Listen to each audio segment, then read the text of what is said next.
يفتح علينا بالإسلام والإيمان ويختم لنا بالحسنى وإلى حضرة النبي محمد صلى الله عليه وسلم الفاتحة. بسم الله الرحمن الرحيم. إياك نعبد وإياك نستعين صراط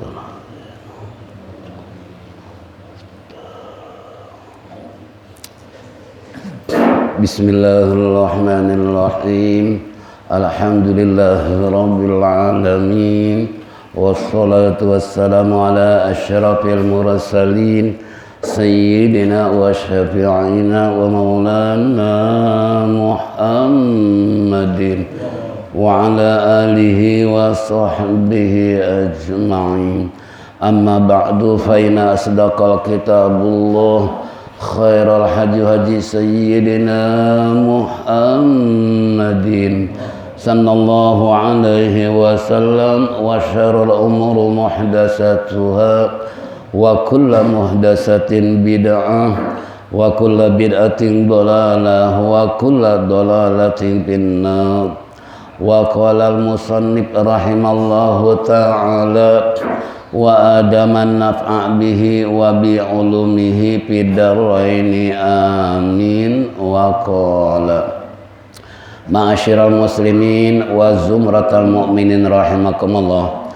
Sebelum kita kembali kepada tangkihul qaulul hasis wa man atammal faraid, perlu diketahui tuan guru kita sudah beberapa hari belakangan ini dalam keadaan kondisi kurang sehat, sehingga sampai berita dari supir bahwa beliau belum bisa untuk mengajar sebagaimana biasa.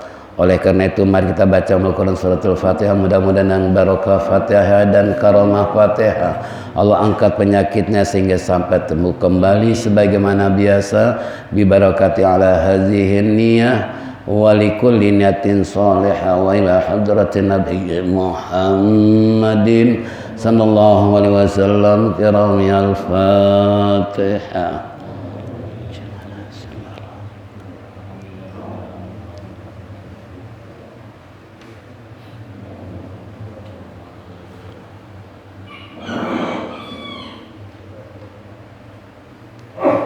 Hadirin jamaah rahimakumullah, kita akan membaca masih dalam Fadilatul Iman. Wa man atammal faraida wajabat lahul jannah.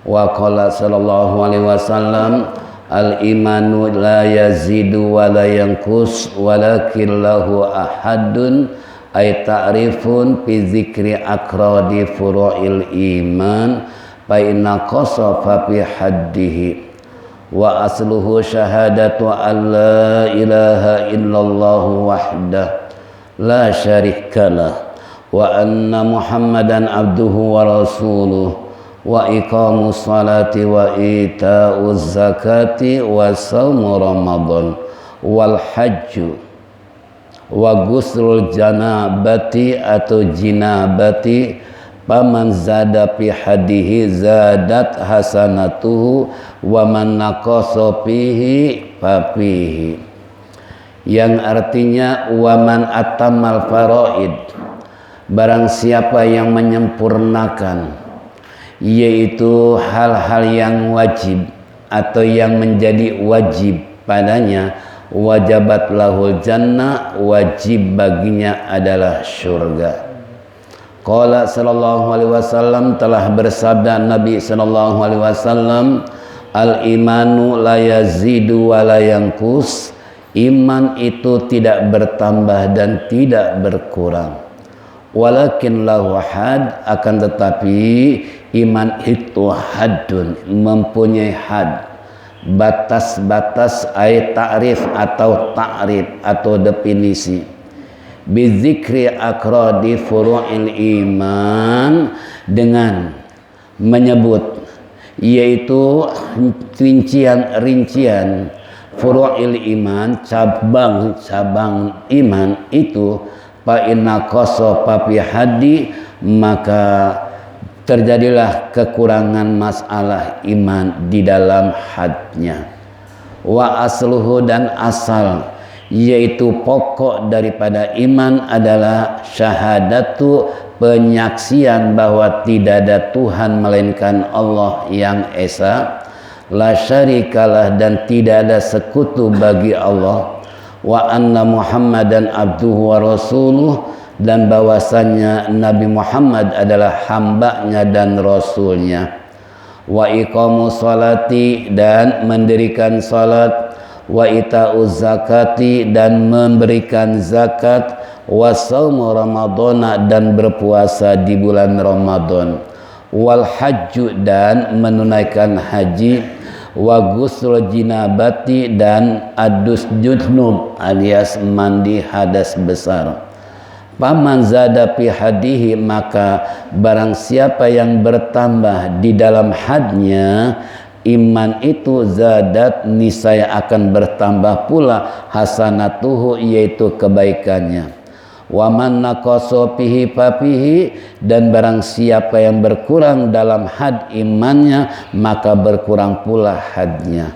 Wallahu a'lam bissawab. Kesimpulan yang baru saja kita baca dan simak dengar bersama, apa kata musannif? Tentunya ini pengambilan sumber dari hadis Nabi kita Muhammad sallallahu alaihi wasallam. Siapa yang menyempurnakan kewajiban-kewajibannya, terutama salat, zakat, puasa maupun haji, nah niscaya Allah mewajibkan dia masuk ke dalam surga. Berarti sungguh mudah untuk masuk ke dalam surga. Yang penting tinggal bagaimana menyempurnakan yang wajib. Terkadang kita lepas kontrol di dalam pelaksanaan sholat saja. Ini berapa banyak di antara kita yang belum memahami mana yang namanya rukun salat, mana yang namanya sunnah abad maupun sunnah hayat di dalam pelaksanaan salat, mana yang makruh dan sebagainya. Terkadang masih rincuh. Kenapa saya katakan masih rincuh? Karena masih ada orang bertanya tentang masalah yang namanya rukun yang mana sih, yang namanya sunnah abad yang mana sih, yang namanya sunnah hayat yang mana. Nah, kalau hal ini membaur, tidak bisa membedakan apakah termasuk sudah sempurna kewajiban sholatnya. Ya, sedangkan di saat zaman baginda Nabi kita Muhammad sallallahu alaihi wasallam ada sahabat sholat. Lalu Nabi katakan, sabdakan kepada sahabat, Anda belum sholat. Lalu sholat lagi, selesai sholat, Anda belum sholat, sampai 3 kali berturut-turut. Apa kata sahabat? Ya Rasulullah, saya sudah maksimal untuk melaksanakan sholat, namun kok kenapa dianggap belum sholat? Lalu keluar disitulah yang namanya asbabul wurud. Sallu kama ra'aitumuni usolli. Salatlah kamu sebagaimana kamu melihat saya salat. Nih praktek pun salat kayak begini. Nah, Rasulullah contohkan di depan sahabat. Ini sahabat, bagaimana dengan kita yang tidak bertemu dengan Rasulullah? Makanya sering saya katakan, jangan merasa cukup dengan salat. Apakah sudah menjamin masuk surga? Wallahu a'lam. Tapi kalau melihat syariatnya kayak begitu, kira-kira sudah pantas belum masuk surga. Ini yang perlu kita camkan, renungkan, upayakan bagaimana untuk menyempurnakan kewajiban tadi, wabil khusus di dalam sholat saja. Ya, apalagi sekarang banyak tren di dalam sholat, banyak ikhtilaf di dalam praktikum sholat. Nah, makanya ini salah satu di antaranya yang harus kita pikirkan, bagaimana bisa menghantarkan kewajiban sholat khususnya masuk ke dalam surga. Nih satu. Yang kedua, Rasulullah tadi sudah sabdakan, al imanu la yazidu wa la yanqus. Iman tidak bertambah, tidak berkurang. Berarti posisi iman ini bisa bertambah, bisa berkurang tergantung SDM-nya, sumber daya manusia. Kalau di hadis lain dikatakan al imanu yazidu bi taatillah wa yanqus bil maksiyah. Iman seseorang bisa bertambah kalau dia taat kepada Allah, dan iman seseorang bisa jadi rendah kalau maksiat kepada Allah. Nah, sekarang kita koreksi diri. Sejauh mana yang membedakan tadi dan mana yang lebih banyak? Taat dengan maksiatnya kira-kira banyakan mana? Nih, kalau Al-Fakir tanya, taat dengan maksiat yang kita lakukan banyakan mana? Banyakan mana? Maksiat. Jujur berarti. Nah, kalau kita banyak maksiat kan kita harus berbenah diri. Bagaimana supaya kemaksiat ini terhapus, hilang, lenyap, sehingga tidak ada istilahnya maksiat. Apalagi yang kalau maksiat, dosa bukan semakin berkurang malah semakin bertambah. Nah, ini kembali buat kita semua. Nah, kalau Rasulullah iman bisa bertambah kena taat tadi, dan bisa berkurang kalau maksiat, dan kita ternyata sudah bisa bercermin, oh ternyata saya banyak maksiatnya, berarti iman kita semakin berkurang. Apalagi kondisi corona, kita sangat prihatin sekali dengan umat Islam yang bukan imannya bertambah malah makin berkurang, bukan percaya kepada Allah malah lebih percaya sama corona. Ada di sini? Ada nggak? Nah, kalau kita lebih mempercayai corona daripada kepada Allah Subhanahu wa taala, di mana ibadah kita yang sudah puluhan tahun, yang seharusnya kan dengan ibadah kata Allah, wa'bud rabbaka hatta ya'tiyal yakin, ibadahlah kepada Tuhanmu, sembahlah Tuhanmu sehingga menimbulkan keyakinan, bukan semakin kendor. Ini baru ada corona saja, virus corona, iman bukan makin kuat, bukan makin mantap, malah makin kendor. Buktinya apa? Banyak kalau kita mau bahas, berapa banyak perintah Allah yang kita abaikan, berapa banyak sunnah-sunnah baginda Nabi kita Muhammad SAW yang tidak kita perhatikan. Coba, apakah ini termasuk iman kita bertambah?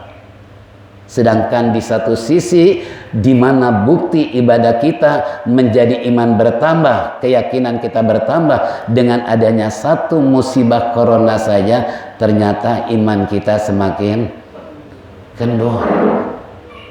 Ya, nah ini kembali buat kita semua pelajaran. Padahal kata Allah dalam Al-Quran, "Qul la yusibanna illa ma kataballahu huwa maulana." Wa 'alallahi falyatawakkalul mu'minun. Ini dalam Al-Quran. Tidak akan menimpa kepada kita sesuatu musibah apapun kecuali kehendak Allah. Kecuali sudah ditulis oleh Allah, si A bakal kena corona, si A tidak. Si A mati karena serangan jantung, si A kena mati karena asam lambung. Si A mati karena tertabrak dan sebagainya. Itu semua sudah dicatat oleh Allah. Nah, tapi kenapa dalam kondisi akhir ini seluruh penyakit seakan-akan terhitung dalam atau dikoronakan? Corona atau dikoronakan? Ya, Bapak tahu sendiri. Ya, semalam sore datang tamu. Dia baru saja keluar dari Wisma Atlet. Dia cerita panjang lebar. Bahkan saudaranya juga, tetangganya ada yang kena. Begitu sampai di rumah sakit, baru beberapa meninggal. Apa yang ditanya? Pak, mau dikoronakan atau tidak? Dikoronakan langsung cash 15 juta. Kalau nggak dikoronakan, bayar apa? Dapat. Itu seperti itu. Nah, jadi makanya kembali kepada kita, kalau Allah sudah menegaskan tadi, tidak akan menimpa kepada diri kita musibah apapun kecuali kehendak Allah. Wa maulana, dia itu adalah Tuhan kita, kata Allah. Wa 'alallahi falyatawakkalul mu'minun. maka hendaklah berserah diri kepada Allah, hai orang-orang yang beriman. Nih, kalau memang imannya bertambah tadi dengan adanya virus seperti ini, bukan semakin kendor iman kita, malah semakin seharusnya. Ini kagak, malah ada pernah saya diundang satu keluarga selama 8 bulan nggak mau keluar rumah saking takut corona. Coba bayangin, padahal instruksi pemerintah sebagai usaha ikhtiar untuk menggunakan masker, cuci tangan, jaga jarak, itu udah diberikan rambu-rambu oleh pemerintah. Tapi saking begitu cekaman yang luar biasa dengan corona, keluar rumah saja tidak. Coba bayangkan, ini kan udah terlebih-lebihan. Jadi di mana adanya Allah, di mana adanya keimanan kita kalau masih hal ini mengindap di dalam jiwa kita yang paling dalam. Bahkan bukan saja perempuan, laki-laki pun berapa banyak yang belum mau ke masjid karena takut corona. Nih, kembali kepada kita, yuk kita berpikir sejenak berdasarkan firman Allah tadi, tidak akan mengenakan diri kita apapun bentuknya kecuali kehendak Allah. Nih, kalau sudah kita seperti ini, yakin dengan apa yang Allah janjikan, berarti iman kita semakin bertambah, iman kita semakin kuat dan semakin mantap. Tapi sebaliknya, kalau seandainya iman kita berkurang karena maksiat kepada Allah, nah sekarang kembali bercermin diri antara taat dan maksiat, antara ibadah dengan haram jadah, banyakan mana? Antara nonton TV dengan baca Quran, banyakan mana? Antara zikir dengan buka WA, banyakan mana? Syukur kalau sadar. Ini kan sebuah dilema buat kita. Ini fenomena hidup kehidupan manusia yang saat ini seakan-akan di mana sih keislaman kita, di mana sih keimanan kita, disuguhkan dengan berbagai macam tantangan tersebut. Ternyata padahal saya teringat mu'alim, kata mu'alim, kalau kita baca koran atau medsos itu tekor pikiran, tapi kalau baca Quran, ibadah, pahala, hati tenang dan sebagainya. Nah sekarang contoh dengan viralnya masalah medsos sekarang yang kita klik dan sebagainya, kira-kira pikiran makin ruwet atau makin tenang? Berarti yang salah HP-nya atau yang buka HP-nya? Makanya alhamdulillah untung saya nggak punya HP, nggak tahu informasi di dalam WA, di dalam YouTube dan sebagainya. Kenapa? Itu tadi saya paling tahu masalah jamaah kalau tanya begini begitu segala macam. Kenapa? Itu sebuah dilema buat kita. Ya, memang ibarat pepatah bagaikan makan buah si malakama, nggak lihat ketinggalan katanya. Lihat pusing, tekor pikiran. Itu pesan mu'alim. Makanya baca Quran aja deh, zikir aja deh, baca kitab aja deh, ngaji aja deh, insya Allah pikiran tenang. Nah, ini arus globalisasi yang sedemikian rupa. Ternyata bagaimana dengan kondisi umat Islam saat ini? Ya, semakin ketara dan semakin jauh dengan nilai-nilai keimanan dan keislaman kita. Na'udzubillah min dzalik. Lalu yang kedua, walakin lahu haddun ay ta'rifu bi dzikri akradi furu'il iman fa inna qasafa fi haddihi wa asluhu syahadatu alla ilaha illallah wahdahu la syarika lah. Definisi atau takrif iman itu adalah bi dzikri akradi furu'il iman, dengan berzikir, dengan menutur kata-kata rincian cabang iman adalah ini kembali dengan memperbanyak zikir. Allah pun memang sudah informasikan dalam Al-Quran, bagi mereka yang punya pikiran, kata Allah, mereka yang selalu berzikir kepada Allah. Berarti kalau yang nggak mau berzikir kepada Allah, mereka nggak punya pikiran. Kira-kira benar atau salah? Inna fi khalqis samawati wal ard wa ikhtilafil laili wan nahari la ayatil li ulil albab alladzina yadhkuruna Allaha qiyama wa qu'uda wa 'ala junubihim wa yatafakkaruna fi khalqis samawati wal ard rabbana ma khalaqta hadza batila subhanaka. Alhamdulillah, untung apal ayatnya. Tapi pengamalannya sampai di mana? Inna fi khalqis samawati wal ardh, sesungguhnya penciptaan langit dan bumi, pergeseran siang dan malam, itu ada tanda kebesaran Allah bagi mereka yang ulil albab, yang punya pikiran. Siapa yang punya pikiran? Alladzina yadhkuruna Allaha qiyama wa qu'uda wa 'ala junubihim. Yang punya pikiran adalah orang yang selalu zikir kepada Allah, ingat kepada Allah. Dia selalu menyebut asma Allah, lidahnya bergoyang dengan menyebut nama Allah, basah untuk zikir pada Allah. Itu orang punya pikiran, baik tatkala diri duduk maupun berbaring. Nih, itu Allah sudah menyatakan. Makanya solusi untuk menghadapi kondisi sekarang udah cuman hanya pendekatan diri kepada Allah. Menghadapi situasi kita nggak mampu, ya, dengan cara apapun kecuali kembali sadar untuk banyak menyebut nama Allah di saat diri duduk maupun berdiri. Ini saya potong ayatnya saja, terjemah, kan itu yang paling penting yang perlu kita garis bawahi supaya kita ini jangan dianggap oleh Allah nggak punya pikiran. Kenapa? Karena nggak pernah mau zikir kepada Allah tatkala diri duduk maupun berbaring. Kan ini termasuk afrodi furu'il iman. Fa'ina koso papi hadihi, maka jika istilahnya berkurang dia punya keimannya dalam batasan-batasan hadnya tersebut, otomatis berarti imannya semakin apa? Berkurang. Nah, sumber iman itu adalah kata musannif 5 macam. Yang pertama syahadatu alla ilaha illallah, bersaksi bahwa tidak ada Tuhan melainkan Allah.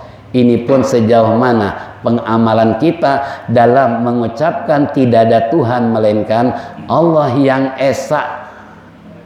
Nah tadi dengan adanya musibah akhir-akhir ini, dilema akhir-akhir ini, nah ternyata kembali iman kita bukan semakin kuat, malah semakin kendor. Ini na'udzubillah min dzalik. Kenapa? Karena kita tidak bisa memberikan makna apa sih untuk la ilaha illallah yang sebenarnya, yang harus terpatri di dalam hati kita, kalimat la ilaha illallah. Ini baru corona aja lupa dengan la ilaha illallah, dengan tidak ada Tuhan melainkan Allah. Sekarang yang ada corona, Tuhannya nggak ada. Na'udzubillah min dzalik, ya. Masya Allah. Sampai-sampai kemarin saya khutbah di Komplek DKI Al-Amanah. Itu protokol mengatakan, pertama sesuai dengan protokol pemerintah blas. Dan yang batuk tolong agar di rumah saja. Sementara saya lagi batuk terus. Wah, jangan-jangan diturunkan dari mimbar nih, gara-gara batuk nih. Udah kita maksimal, ya Rob, ya Allah, tolong jangan sampai batuk saya waktu khutbah. Sebab kalau sampai batuk, jelas ini orang DKI, jabatan mereka macam-macam istilahnya. Nah, alhamdulillah untung nggak batuk. Nah, itu sampai segitunya mereka mengatur, suruh bawa sejadah masing-masing, pakai masker. Padahal kalau kita melihat dari segi kejiwaan saja, ilmu fisiologi aja, kira-kira dengan membawa sejadah ini akan timbul gap, jurang pemisah antara si kaya dengan si miskin. Orang kaya sejadahnya kayak apa? Kayak apa kira-kira? Ukurannya kayak apa? Orang miskin, orang susah, kadangkala taplak meja juga dibawa. Tapi daripada diusir di masjid nggak bawa kah? Gitu kan? Nah itu timbul permasalahan. Buat kita sebagai umat Rasul seharusnya kan berdiri sama tegak, duduk sama rendah. Kalau coba dalam satu karpet yang sama, keramik yang sama, ada nggak arogan? Ada nggak ria? Ini kan menumbuhkan istilahnya kejiwaan manusia. Hal seperti itu akan terjadi. Padahal gara-gara suruh bawa, malah ada jamaah bilang, Ustaz, kemarin saya di Bintaro ikut salat Jumat, saya nggak bawa sejadah, diusir suruh keluar. Itu Jumat loh.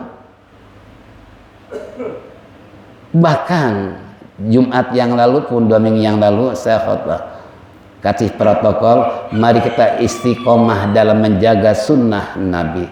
Dalam hati Anda sudah berdusta. Kenapa? Buktinya sholat pakai jarak. Sedangkan Nabi sholat suruh rapat. Sawu sufufakum paina taswiyata sufuf, minta mami sholat, luruskan, rapatkan barisannya demi sempurnanya. Nah, kalau pakai jarak kira-kira sholatnya sempurna nggak? Kalau nggak sempurna tiap hari begitu, kira-kira gimana? Coba. Yang kedua lagi, di pintu ditulis yang tidak pakai masker tidak boleh masuk. Untung saya bawa masker. Kalau nggak bawa, khotibnya nggak jadi. Itu kan, itu sampai segitunya coba. Ini kembali kepada kita. Di mana la ilaha illallah wahdah yang sudah ada di dalam hati kita. Tidak ada Tuhan melainkan Allah. Nah, yang kedua, singkat kata wa anna Muhammadan abdu wa rasuluh, bahwasanya sumber iman adalah bahwa Nabi Muhammad adalah hamba Allah dan utusan Allah. Nah, ini tadi kita suruh istiqomah melakukan sunnah Nabi, sementara apa yang diperintahkan Allah Nabi ini sudah benar-benar terabaikan. Ya seperti contoh, maaf yang pakai masker nih, saya juga pakai kalau di jalan sebab takut kena denda. Nah, kalau Ustadz suruh nyapu di jalan kira-kira gimana? Apalagi masuk TV. Nah, luar biasa. Ini kembali sunnah Nabi ketika sujud, kan ada rukun sujud wajib 7 rukun ini menyentuh tempat sujud. Yang kedua, sunnah di dalam sujud hidung nempel ke tempat sujud. Yang kedua, sunnah ketika sujud pandangan mata melihat batang hidung. Tapi kalau pakai masker kira-kira gimana? Apa enggak berdusta kita pada Nabi? Jangan kita mengaku sunnah Nabi, pencinta Nabi, majelis Rasulullah, sementara dengan corona aja sunnah Nabi diapain? Padahal kata Allah, ya ayyuhalladzina amanu atiiullah wa atiiur rasul wa ulil amri minkum. Hai orang beriman, patuhi Allah, patuhi Rasul, baru patuhi ini pun kumnya, dhamir khotabnya kan al-iman, bagi pemimpin yang beriman. Kan itu. Nah, kembali kepada kita semua. Yuk, sampai di mana sih peranan mengabadikan istiqomah dalam sunnah Nabi? Kalau bukan kita, siapa lagi? Ya, apa pantas kita masuk surga berdampingan dan Rasulullah kalau sunnah Nabi? Sedangkan Nabi sabdakan kullu ummatin yadkhulunal jannah illa man aba kilama baya Rasulullah. Kilama ya baya Rasulullah, wa man ata'ani dakhalal jannah wa man asani faqad aba. Setiap umatku bakal masuk surga kecuali yang tidak mau. Spontan sahabat bertanya, apakah ada yang tidak ingin masuk surga ya Rasulullah? Ada.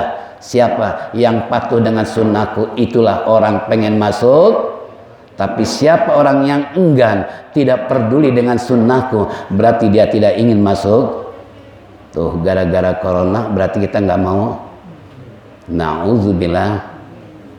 Wa iqamus salata, menunaikan salat. Itu pun kalau bahas makna salat luar biasa. Wa ita'uz zakati, dan menunaikan zakat, wa shaum Ramadan, dan puasa di bulan Ramadan, wal hajju, juga yaitu haji. Wa ghusl janabati, yaitu mandi janabat. Ini pun mandi janabat sejauh mana sih? Karena sahnya sholat kalau sempurna mandi janabat. Kan berawal dari mandi janabat. Nah, mandi janabat kan mandi hadas besar, disebabkan kalau perempuan karena menstruasi, nipas atau darah wiladah keluar Kalau laki karena mimpi keluar mani atau karena hubungan seks dengan istri, itu kan mandi janabat. Nah sekarang sampai di mana kita ketahui tentang tata cara mandi janabat dan adab janabat. Sampai-sampai maaf kelompok lain mereka ada 9 wajib di dalam mandi janabat. Itu bukan ahlu sunnah wal jamaah. Itu sampai mereka katakan seperti itu. Nah makanya ini perlu kita berbenah diri untuk mengkaji dan mempelajari maksimal agama supaya urusan yang dianggap kecil tapi bisa menyebabkan besar gara-gara mandi janabat yang tidak sesuai dengan tuntunan syar'i, maka otomatis salat pun tidak sah dan seterusnya. Paman zada fi hadihi, maka barang siapa yang bertambah fi hadihi di dalam had, ini batasan-batasan imannya tersebut akan bertambah kebaikannya. Realisasi daripada sumber iman tersebut adalah kita melihat bagaimana kebaikannya dilakukan oleh umat Rasulullah tadi. Kalau dia imannya semakin bertambah, semakin kuat, mantap, berarti kebanyakan dia lebih memperbanyak. Apalagi Allah janji, innal hasanat yudhibas sayiat, sesungguhnya kebaikan bisa menghapus itu Allah ada janji. Nah sekarang yuk kita sama-sama sadarkan diri kita untuk fastabiqul khairat, berlomba-lomba dalam kebaikan untuk menghapus di masa yang lalu berapa banyak kesalahan dosa yang kita perbuat.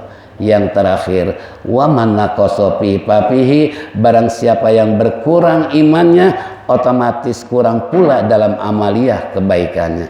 Ini na'udzubillah min dzalik. Inilah hadirin jamaah rahimakumullah, al-afu apabila saya menyampaikan karena tidak mengurangi nilai-nilai majelis salim sesuai dengan kesepakatan kita bersama. Jika tuan guru tidak datang, maka kita akan membaca Tanqihul Qaulul Hasis karena al-arba'in sudah hatam. Insyaallah nanti waqala sallallahu alaihi wasallam al-imanu nisfani, iman terbagi 2. Wallahu a'lam bishawab.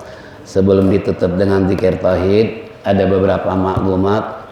Yang pertama, undangan dari Yayasan Asyiratus Safiyah Pusat, yaitu pada tanggal 28 November 2020 acara peringatan Maulid baginda Nabi kita Muhammad SAW dan acara haul tuan guru kita Al-Maqullah Ki Haji Mu'alim Syafi'i Hazami Ba'da Isa, yaitu bertempat di Kebayoran Asy-Syafi'iyah Pusat. Jadi bagi jamaah yang belum tahu, kita ini termasuk Asy-Syafi'iyah cabang ketiga ya. Pertama Kebayoran, 2 Cakung, 3 Kemayoran. Alhamdulillah Kemayoran termasuk istilahnya keluarga besar Asyiratus Syafi'iyah. Ini udah diresmikan oleh pengurus ya pusat. Nah sehingga keberadaan kita diakui oleh keluarga besar Al-Maqullah Ki Haji Muhammad Syafi'i Hazami. Bagi jamaah yang ingin hadir nanti pada malam minggu Ba'da Isya, silahkan dan kumpul di Sa'ban. Kemarin pun saya ucapkan terima kasih kepada sahabat-sahabat yang ikut Hatmul Quran di Makbarah Mu'alim. Kemarin kami berarti 4 orang ya, Ki Haji Sarbini, terus siapa lagi? Kabul. Iya, Ustaz Aziz sama aneh. Nah, yang Ba'da Zuhur Ustaz Hadi. Berapa orang? 5 orang. Alhamdulillah. Berarti 9 juz ya. Belum hatam begitu. Seharusnya kan 30 juz. Nah, saya ucapkan atas nama Ketua Cabang Asyiratus Safiyah Masjid Salim ini mengucapkan terima kasih bagi jamaah yang sudah berusaha hadir ke Makbarah Mu'alim kemarin Hatmul Quran. Dan insya Allah nanti kalau yang bisa hadir, tolong ada kesempatan dan waktu untuk hadir ke sana.